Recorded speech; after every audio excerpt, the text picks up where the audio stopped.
ಆತ್ಮೀಯ ರೈತ ಬಾಂಧವ ನಮಸ್ಕಾರ. ನಾನು ಶಿವಾನಂದ ಕೋಳಿ. ಇವಾಗ ನಾವಿರೋದು ವಿಜಯಪುರ ಜಿಲ್ಲೆ ಸಿಂಗಿ ತಾಲೂಕಿನ ಮಲ್ಗಣಂಬ ಗ್ರಾಮದಲ್ಲಿ. ಇಲ್ಲಿ ರವಿ ರಂಜುಣಿಗೆ ಎಂಬ ಅವರ ತೋಟದಲ್ಲಿ ಇವರು ನಮ್ಮ ಧನಿಕ ಕಂಪನಿಯ ಡಿಸೈಡ್ ಮತ್ತು ಮ್ಯಾಕ್ಸಿಲ್ಡ್ ಎಂಬ ಔಷಧಿಯನ್ನ ಹತ್ತಿ ಬೆಳೆ ಸ್ಪ್ರೇ ಮಾಡಿದ್ದಾರೆ. ಇದರ ರಿಸಲ್ಟ್ ಯಾವ ತರ ಇದೆ ಅಂತ ಸ್ವಲ್ಪ ಅವ್ರ ಬಾರಿ ಕೇಳೋಣ. ಸರ್ ನಮಸ್ತೆ ರೀ. ನಮಸ್ಕಾರ ಸರ್, ಇದು ಔಷಧ ಹೊಡಗಿದ ಮೊದಲು ಯಾವ ತರ ಹೋಗಿದ್ದು, ಏನ್ ಕಂಟ್ರೋಲ್ ಆಗ್ಯಾವ್ರಿ? ಎಲ್ಲಾ ಇವು ಕೀಡಿ ನೊರ್ಜ ಇವೆಲ್ಲಾ ಕಂಟ್ರೋಲ್ ಆಗ್ಯಾವ್ರಿ.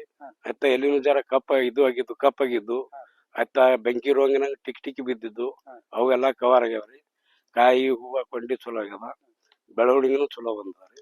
ಅಂದ್ರೆ ಹೊಡೋದ್ರಿಂದ ಎಲ್ಲ ನಿಮ್ಗೆ ಮೇಲ್ಮುಟ್ರ ಕೆಳಮುಟ್ರ ಎಲ್ಲಾ ಇದು ಆಗ್ಯಾವ, ಬೆಳವಣಿಗೆ ಯಾರು ಬೇಕಾದ್ರೂ ಯೂಸ್ ಮಾಡ್ಬೋದ್ರಿ. ಇದರಿಂದ ಏನು ನಾವೆಲ್ಲ ಈಗಾಗಲೇ ನಮ್ ಪರಿಚಯ ಇದ್ದವ್ರಿಗೆ 1-2-3 ಮಂದಿಗೂ ಹೇಳಿದೀನ್ರಿ, ಅವರು ತಂದ್ ಹೊಡೆದಾರ್ರಿ. ಸರ್, ಹೊಡೆದ ಎಷ್ಟನಾಗ್ಯದ್ರಿ? ಈಗ ಒಂದು 15-20 ದಿನ ಆಯ್ತು ನಾವು ಹೊಡೆದು. ಯಾವ್ದು ತರ ರೋಗ ಇಲ್ರಿ, ಯಾವ್ದು ಏನಿದ್ದು ಇಲ್ರಿ. Phone number? ನಮ್ಮ ಫೋನ್ ನಂಬರ್ 900888367009. ನಮಸ್ತೆ. ನಮಸ್ಕಾರ.